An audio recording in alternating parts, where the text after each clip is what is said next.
to another fantastic crossover event between the May Queens podcast and Heather Loves Horror.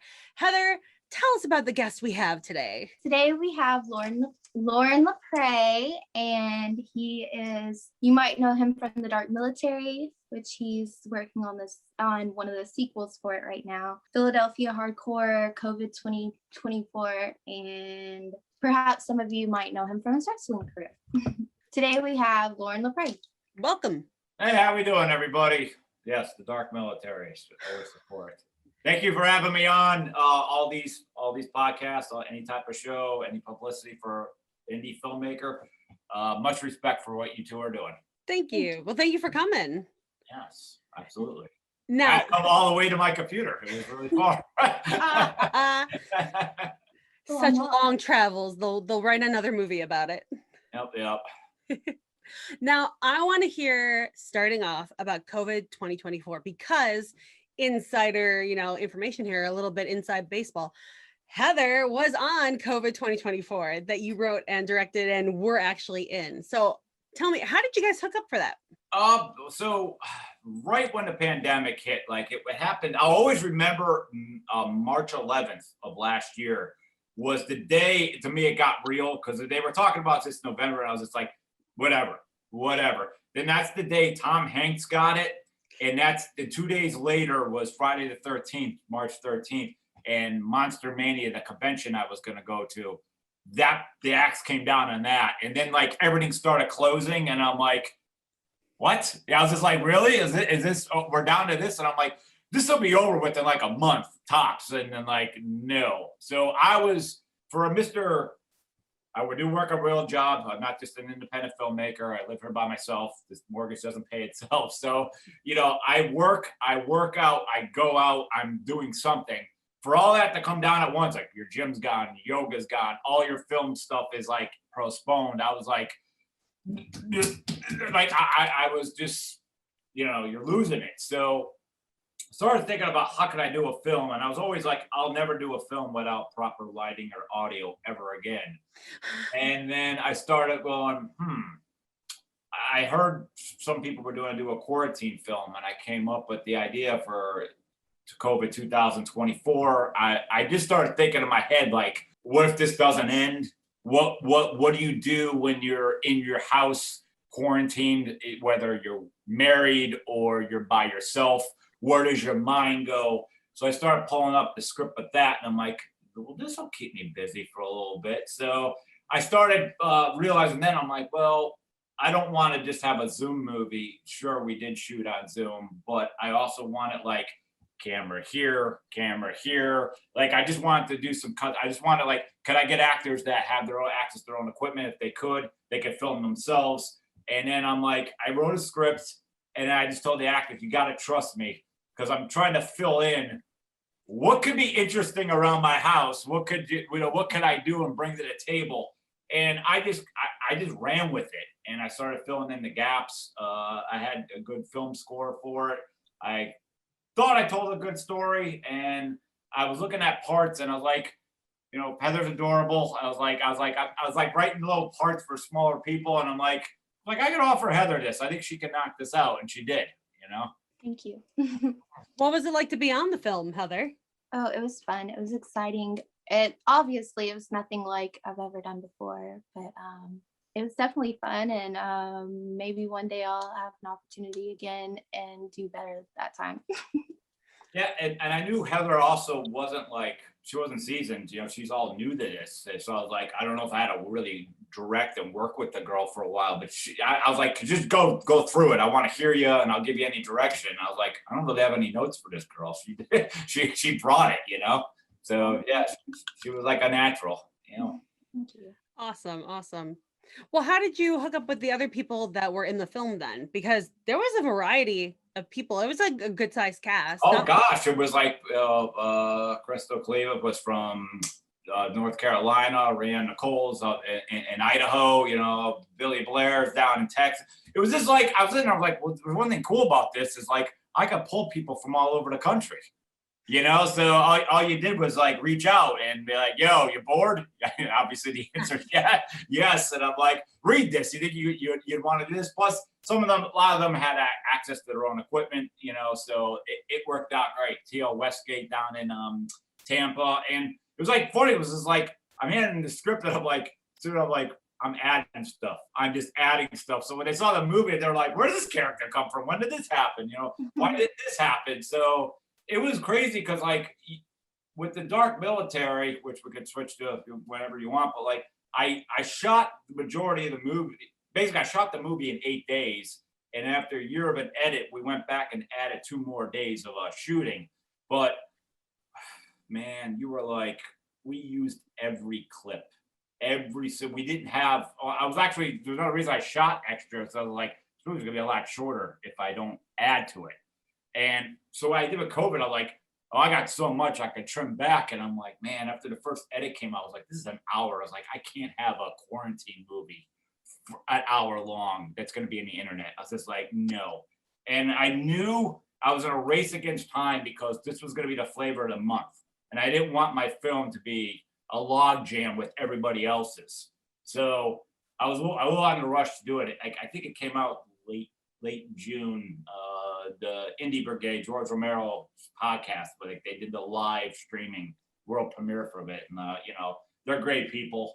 So that was a cool, you know, it's all free. If anyone goes to YouTube now, you know, COVID 2024, it pops right up, you know, and you can see what as a filmmaker you have to adapt to your environment. And I don't suggest making lots of films like that. Like, you know, I did shoot everything all by myself, setting up a tripod and running back, saying the lines, going back, looking, you're out of focus, dude. You know, you had to come up with stuff like that. But as a filmmaker, adjust to your environment and try not to go overboard. Absolutely. So you were talking about the filming at your house and if your house was interesting enough. So all that stuff, what we got to see with you, that's this house that you're in right now. That's what we're sitting out now. We're shooting right the same. I mean, the background changed and stuff, but like I always said, people always say, is that really your yard? I'm like, yeah, I'm interesting. I come up like the CBGB's thing. That is real. The outdoor bar I built out of scrap wood. That is real. I was kind of like, people were like, were you shooting all over? Like, no, come on over. I'll show you. You know, so. And you're just trying to show like, yo, some days are better than others. Some days when we're locked in our house, we can keep ourselves so occupied. You're like, that was like nothing. And the next day you're like, I have nothing to do. I'm lost in my mind. I'm going crazy. Like that's what COVID was to me.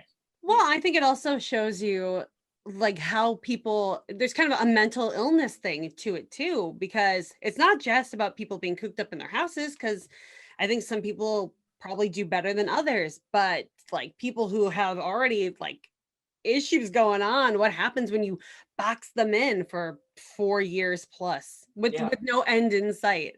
Yeah, and it was just kind of like, you know, especially like, you know, more the ending of like, if everybody has a therapist, and if like, you know, if they think you're good, people are cured out there. So if like you're not, it was just like, get rid of them. If they try to leave the reservation, aka their home, it was like they have to go. So it was like that's where it came up with those dark endings and stuff. And it's like people are like, why didn't you like have blood all? I was like, because I'm shooting it by myself. I'm like, you wacko. It's like if I had a team, and oh yeah, I would have got myself all messed up. I'm like, you know, it's like even like the mirror scene and all that. Like I just saw a mirror at the side of the road. I'm like, I'm gonna add this. That's not what was in the script. I just came up with like I saw stuff. You know, you're coming up with this anything to be a little bit funny, and like you're piecing it all together, and it's like it's funny, it's serious, and like my God, I hope that movie doesn't come through. You know. Yeah, that too, you know. The market is saturated with quarantine films. Like I know so many people that are having them coming out. I'm like, yo, the country's like, I'm in Jersey, so we're outside of Philly. Like we don't have to wear masks as of like 5 days ago. It's like you're too late to the dance, like to release these films like right now. Like you got to get in while they're hot. It's kind of like making like a prideful like stoner movie. It's like, yo, that's another no-no in Hollywood. It's like, yo, the market is saturated with them. It's just it's ridiculous. So you got to know when to strike, and you got to know when to get. It's like the stock market: know when to buy, know when to sell. And I know people are like, "Oh, I'm going to make a quarantine film." I'm like, there might be no quarantine left, dude. Like, come on, you know. Hopefully. Yeah, I know. I mean, I don't know how. Well, I know Texas and Ohio, we're pretty much like open for business at this point. I And mean, you're not, and didn't their numbers go down? Because yeah. everybody was outside in the sun. Yeah. So Florida too.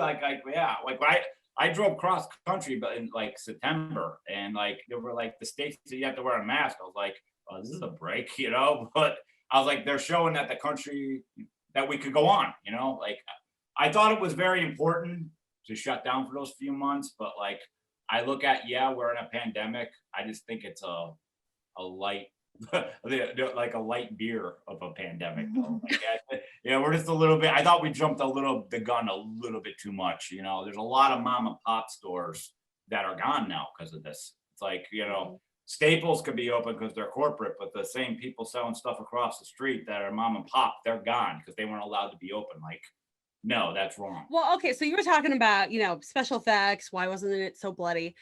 Dark Military. You got some blood in that movie. Yeah, and you know what? The Dark Military I originally planned was a lot more blood, but anybody who knows film knows how long a scene can take like that. It slows production down.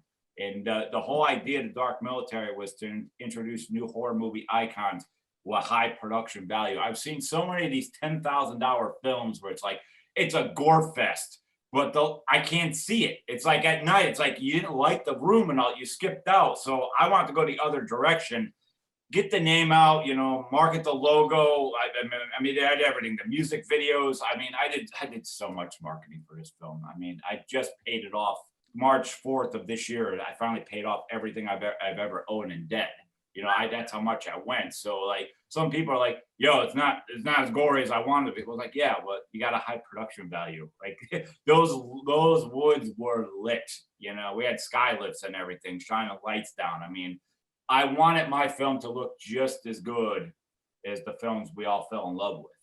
You know, and when you're on indie budget, you have an excuse. When you're on A-list budget, you've got no excuse. You've got the money, you've got the time, you've got the studios behind it. How many times have we walked out of the major theater and be like, what was that? You know, so, you know, it all builds up for the trilogy. And, you know, my character talks about it the entire film, you know, like, you know, that we're coming back. We're coming back every Halloween to upgrade it. Like, you know, hey, there's a sequel. We haven't said, you know, General sending us back, you know, so. So is that the plan then? For every time, because, okay, the first one came out, what, 2019? So, okay, we didn't get the sequel in 2020. Are we getting the sequel then this year? I would love to tell you that I'm going to film The Dark Military this year. That's not happening. I could just let you guys know. No, we're not ready yet. There's some money. There's not all the money. I'm literally rewriting the third act of the film because in case there's any COVID complications, I need to cut some of this the cast down. I literally at the end had 200 people, like it was on. Because I'm looking at, you got to raise the bar. Like you got to raise it every time. And you know, COVID insurance, COVID that had the people come in and clean, like the rules you got to go through now. I'm looking at budget. I'm like, if I could cut some of this down and rewrite this, I could get this third act a lot cheaper. And I also could look at like with less cast, I could probably really beef up the gore for the end too. So it's an even trade. You know, it's an even trade what I got. But I'm telling you, for anyone who saw the first movie, how they come back is so I'm sorry to pat myself. It's so good what I came up with. Like how they can come back and making sense of how that could really happen. You know, so it's literally gonna be like a hint, like look at how Devil's House of a Thousand Corpses went one way and Devil's Rejects went a complete other. Like, yo, this is two different worlds. That's what happened. Because, like, you know, that's a small movie, but it's like they got away with it, and they're threatening to come back. Like the whole United States government waiting. Like, go ahead, attempt to come back now that we're ready for you, and they do. And how they do it is like General always has a plan. Well, it's like in House of a Thousand Corpses. It's like a Hell House movie, and then it's like, what happens when you take the Hell House on the road? Yeah, exactly. And yeah, to me, like I like the House of a Thousand Corpses, but if you really think about it, they introduced characters, but yeah, it was like kind of been there, done that. The Devil's Rejects, you're like, there's nothing like this. this is a perfect 10 horror film. Like they don't make films like this. And I don't like attacking other people's work. I just think it's something filmmakers aren't really supposed to do. But like when they did the 3 from Hell, I was out the second they announced it, because I'm like, you can't top this. Mhm. Like Terminator 2, you're not going to top this. Aliens, you're not going to top this. Like there's only one direction you're going to go. And I'm like, they were shot 20 times each. Like, did you just tell me that? Did that what I heard? Like, I'm just kind of like, I had moments, but like, everybody knows you can't. Yeah, it's the Devil's Rejects. Like that's where it was at. And you know what? I liked the beginning, like the first, there's 2 different movies in 3 from Hell too. The first half when they're escaping and they're at that house and they're holding that couple hostage and the couple's hostage. It was a rerun. Cause it was the same thing as the hotel room scene again. It was just like I just thought he went back to the well. I don't know. I don't. Rob's awesome as a director, but he has those like, what did you do here, man? He has those films like H2. What did you do here, man? Like you just came off this amazing film. What did you do? So yeah, like I don't know. I don't know his mind. I never talked to the guy, so I can't. Yet you haven't talked to him yet. Mm-hmm. All right. So with the dark military then, like, okay, so what is the plan from getting from point 2? Do you know already how you're getting from the second one to the third one? I have an idea for the third one. The thing is, you don't want to write too far ahead. You want to hear what some fans' feedback are and stuff like that. So like, I kind of knew coming out of the first one where I wanted to go, but like, I knew the Cook's character was going to be good. I didn't like make people really like Mother Need. So it's like, you're thinking about like, what are the fans saying? You need to bump these characters forward, even more. So if I was to ever go write it before I even, the first one came out, you're kind of shooting yourself in the foot. You got to see what the feedback is and everything. So yeah, like I said, the third one, the second one, I'm redoing the third act because of COVID, and I also think I could beef up the gore. The third one, I really do have another idea for another, like, wow, we're way over here again, but like, I want to end it with the third one. I want to end it with the third one and be kind of like, why on earth should there be a fourth one? Like, this really, like, why on earth should there be I've thought about spin-offs of the characters, to kind of, go with that, like, I really try to, like, sell this as a franchise, and it's endless because there's tons of wacky people on the dark web that the general could pick up, and plenty of biblical names that I could keep adding on to it because there's more characters coming. Jezebel is definitely interesting. Yes, she is. Her and Delilah. I was very big about, like, I wanted a strong female presence, and I didn't want either one of them girls to be like wimps in any way. I wanted, like, especially Delilah, like she'll hang out with, she can hang with the best of them. She has the physical presence and everything. So, and like, she's a wrestler now after the film in Ring of Honor, and she's doing really good. So, that was after the film. You're just like, this girl can do anything. So, and Jezebel's, people talk about Jezebel, that's for sure. So her actions speaks for herself. She knocked it out of the ballpark, and I'm happy. I still, like, when I see the film, I'm like, wow, I did that. Like when you first get done into that edit, you don't want to see your film for a year. Like the thought of your own movie makes you vomit. You're like, people going, can we watch your movie? You're like, I'm going outside if you want to watch my movie. I see that thing one more time, I'm gonna throw up. But when you revisit, you're just like, wow, I pulled that off. I didn't say I changed cinema or anything, but I pulled it off. I'm happy with how it came out. If I was to get my editor and producer Steve Carino in here, I mean, we could stay there forever going over like how long it took to like edit these parts, because you're just like, oh god, there's no bridge. Like, what happened to this clip? Like, what? You're just like, you can't go back because there's 70 cast members. It was their appearance changed, and like, like I really went big. Like I always said, my first film, I wouldn't have more than like 10 to 12 like casting people, because like you gotta start low and build up. And before I knew it, when I saw this vision, I'm like, you're gonna really do this, huh? Like, you're really gonna go. Everything I said I was never gonna do, I did in my first film. So it's out of the way. It's out of the way. You can see the making of that on YouTube as well.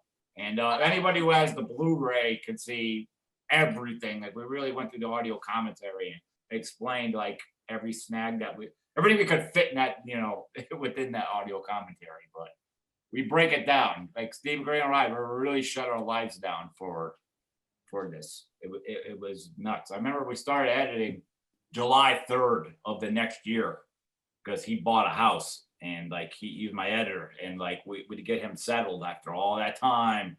So it's like, hi, summer's here, and I'm just looking out the window at all the kids playing. I'm like, and we're stuck inside. This is our life for a while, And it was. I mean, it was just work, sleep for an hour, to his house, repeat. That's all it was. Bad food. Passion project. Yeah. Yeah. And then you got everybody like, when's it coming out? You're just, that's all this, when's it coming out? When's it coming out? You're like, you have no idea. You got no idea how long it's taking. I mean, sometimes it's like you got 8 seconds done, at the end of the night, because you have to go through all that footage and find it, and like how we can piece it together, and like, was this file corrupt? You're just like, oh Jesus, so. And then other nights you're like, oh shit, we got 4 minutes done. That's pretty good. We're on our way. And then you didn't get 4 minutes definitely the next time. So. You were talking about funding, and you're still trying to come up with the rest of the funding for part 2. Is there any way that people listening, if they wanted to contribute, is there any way they can contribute? Do your Blu-ray sales help with that? Is there a Patreon page or whatever filmmakers are? So as far as the fans, and I have had fans hit me up saying they want to contribute. When I ring the bell, and I will at one point, I'll do a lot of hype before it. There'll definitely be some amazing perks. Like we're really trying to go above and beyond. But I can tell you, like, I'm not ready for that. Like, I would never want to take fans' money and then just be like, have them hound me, like, when you starting this thing? Like, I'm not ready to start it. You follow?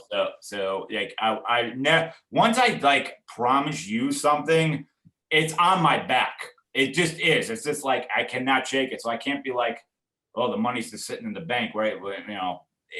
I can't do it. I won't ask. Now, I want to talk about Terrifier 2. But before we get there, I want to make sure, Heather, do you have any questions about Dark Military, about COVID 2024, anything? No, I'm just observing.